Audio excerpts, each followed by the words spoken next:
रवींद्र गावित ब्लॉगमध्ये तुम्हा सर्वांचं स्वागत आहे। आज आपण आहे घोडबंदर किल्ल्याजवळ। मागे आपण आलेलो होतो, तुम्ही ब्लॉग बघितला असेल किंवा नसेल बघून घ्या।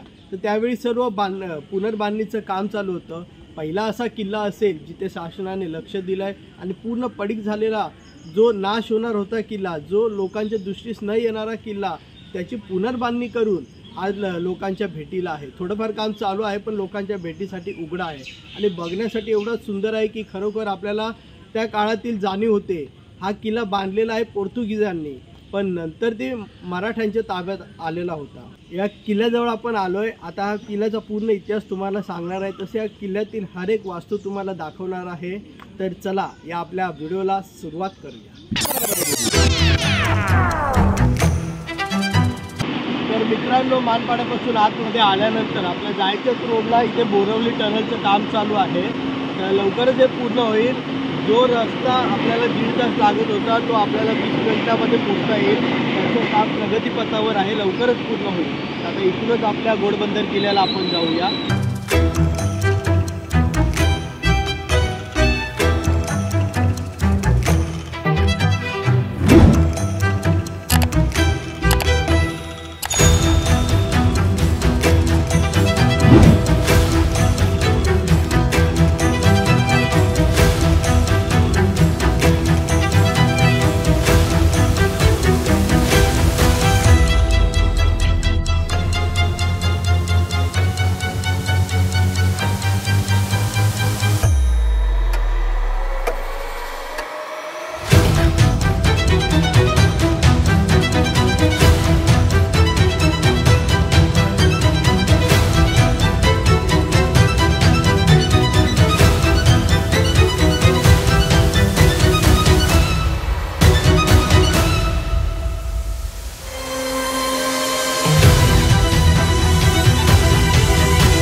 मित्रांनो, तुम्ही बघू शकता हे जे जुन्या दगड्या दिसतात आणि या नवीन दगड्या दिसतात, तर हे जे जुनं बांधकाम आहे हे पोर्तुगीजांच्या काळातलं आहे। वरतून पूर्ण किल्ला हा पडलेला होता, ते वरतून बांधकाम हे शासनातर्फे केलेलं आहे। तर या ठिकाणी पण तुम्ही बघाल, हे बघा, हे जुनं बांधकाम आणि वरचं नवीन बांधकाम। पोर्तुगीजांचं बांधकामच असं असत की त्यांच्या दगडांचं ओबडधोबड असं बांधकाम असायचं, आणि जे महाराजांच्या काळातलं बांधकाम असायचं हे प्रॉपर दगड रचून बांधलेलं असायचं। ते बघा पोर्तुगीजी बांधकाम।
इथे समोर बघताय तुम्ही एक पाण्याची टाकी आहे। पोर्तुगीज काळामध्ये पण इथे टाकीच होती, त्याची पुनर्बांधणी केली। अजून याच्यात पाणीमध्ये ठेवलेलं नाही कारण बांधकाम वगैरे चालू आहे, तर ते खराब होण्याचे चान्सेस आहेत। तर ते बहुतेक पूर्ण किल्ला झाल्यानंतर त्याच्यामध्ये पाणी भरतील लोकांना बघण्यासाठी। हा तुम्ही बघू शकता, हा बुरुजावरून काढलेला हा पूर्ण सीन आहे। वरतून खूप सुंदर दिसायला आहे।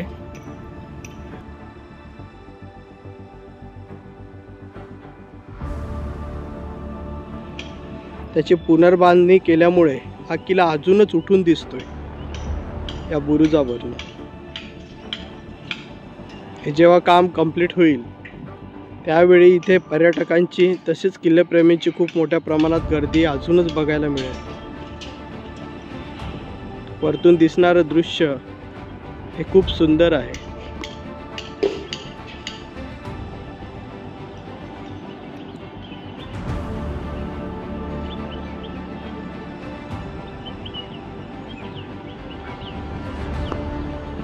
समोर तुम्ही बघू शकता, समुद्रातून वसईच्या समुद्रातून आलेली ही उल्हास नदी ही खाडी स्वरूपात पुढे कल्याणला मिळते। अशा पद्धतीने मार्गाने ही खाडी जाते। प्रत्येक मार्गाला असे किल्ले बांधलेले होते पोर्तुगीजांनी। या घोडबंदर किल्ल्याच्या बुरुजावरून वरती तुम्ही बघताय दुसऱ्या टेकडीला एक चर्च बांधलेलं होतं पोर्तुगीजांनी, ते अजून पण तसंच आहे। फक्त याकडे दुर्लक्ष असल्यामुळे तिथे कोणी येते आणि कोणी जाते। आतमध्ये पूर्ण कचरा आहे, याकडे पण शासनाने लक्ष द्यावं।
हा आहे घोडबंदर किल्ला।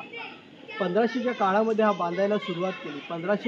1530 मध्ये पोर्तुगीज या ठिकाणी आले होते। डोंगराळ भागावर ते आपले किल्ले वसवण्याचा प्रयत्न करत होते। त्यांनी 1500 मध्ये चालू केला आणि तो 1700 मध्ये हा कंप्लीट झाला। म्हणजे 200 वर्ष यांना हा किल्ला बांधण्यासाठी लागला। त्यानंतर शिवाजी अप्पा यांनी वसई किल्ल्यावर स्वारी करण्यासाठी हा प्रदेश जिंकला आणि हा किल्ला मराठ्यांच्या ताब्यात आला। पूर्वीच्या काळी कल्याण बंदर हे महत्त्वाचे बंदर होते। तर त्यावेळी जे काही अरबी समुद्रातून येणारा मार्ग उल्हास नदी थ्रू कल्याण बंदराला मिळत असे, जी काही जहाजाची ये जा असे, त्यासाठी हा घोडबंदर किल्ला असे अनेक या नदीवर किंवा या खाडीवर बांधलेले जे किल्ले आहेत त्या बोटांवर, त्या जहाजांवर नजर ठेवण्यासाठी, ते देवाणघेवाणवर नजर ठेवण्यासाठी हे किल्ले बांधण्यात आले होते. वसईच्या मोहिमेच्या द्वारे चिमाजी अप्पा, जे पेशवे चिमाजी अप्पा यांनी ही किल्ल्याची पूर्ण माळ आपल्या ताब्यात घेतली आणि ते जहाजांवर नजर ठेवण्यासाठी मराठे या किल्ल्यांवर राज्य करू लागले.